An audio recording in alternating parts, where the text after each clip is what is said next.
with Carlos Correa. Did the Mets do right by not bringing him back? Not signing him? Here's the reality. Carlos Correa went from $350 million to $315 million to getting $200 million.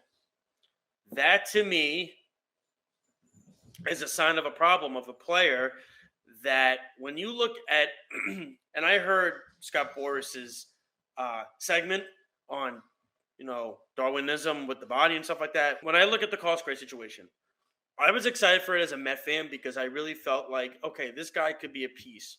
As the weeks went by, I wasn't excited anymore. I was bored by it. I didn't even care anymore. And then I thought about it even more, and I went, 12 years is a lot of years. For a guy that only hits about 24, 25 home runs a year, 80 RBIs, and I believe hit over 300, once in his career. He's a great playoff hitter.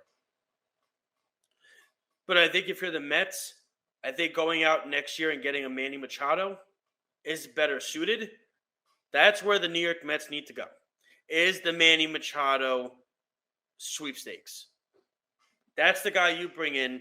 You sign him for a 5-year deal. He's a little older than Correa, but you sign him to 12 years. You can sign him for a 5-year deal, 6-year deal, and you cook with that. You then have Alonso, McNeil, Lindor, Machado. They'll still be interested in Ohtani. I think Ohtani's going to go to the Dodgers. That's just my opinion.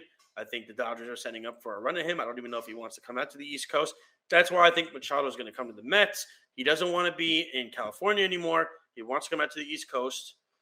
To me, when I look at also with Correa, here's the problem. We talk about having a big bopper bat in this lineup if you're the Mets. Here's the thing. Was Correa really that big bopper bat when he's only averaging 22 to 25 home runs a season? Again, great playoff player. The ankle has not bothered him in his career. God bless him. You hope it doesn't. I don't ever wish players to get hurt. But the guy went from $350 million to $315 to $200 million. And to me, that's a lot of money that's lost.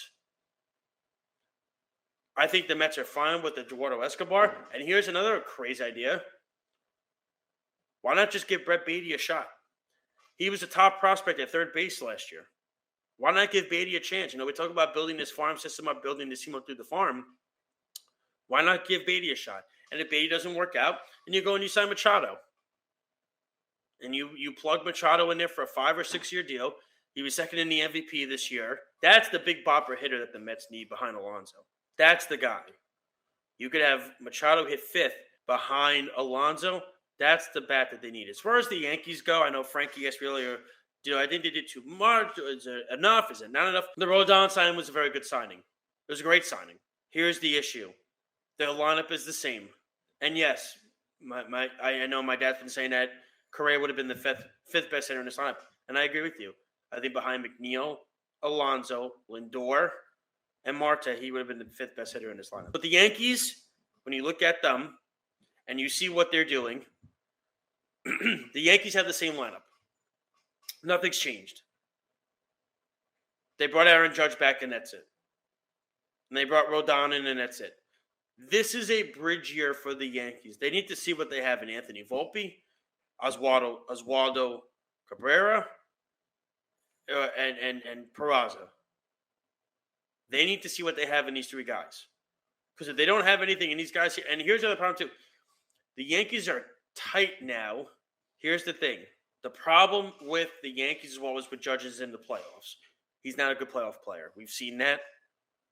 The other issue too is, what about the bullpen? Where do the Yankees go with the bullpen? To me, that's something that the Yankees need to figure out. Because Clay Holmes had a nice year last year, but he got hurt. They didn't improve their bullpen. They brought Tommy Canley back. And now their contracts are stuck there with Stanton, Judge, Cole, now Rodon, add LeMahieu, add Rizzo. Big contracts. How do the Yankees improve there? That I'm not sure about. I still think they'll win the AL East, but Toronto did good with their pitching this offseason. We'll see if the Yankees are there. They're not as good as Houston. Houston got better getting Jose Abreu. They have their prospect coming in, Billy Brown. He's going to replace Verlander. Astros will be fine.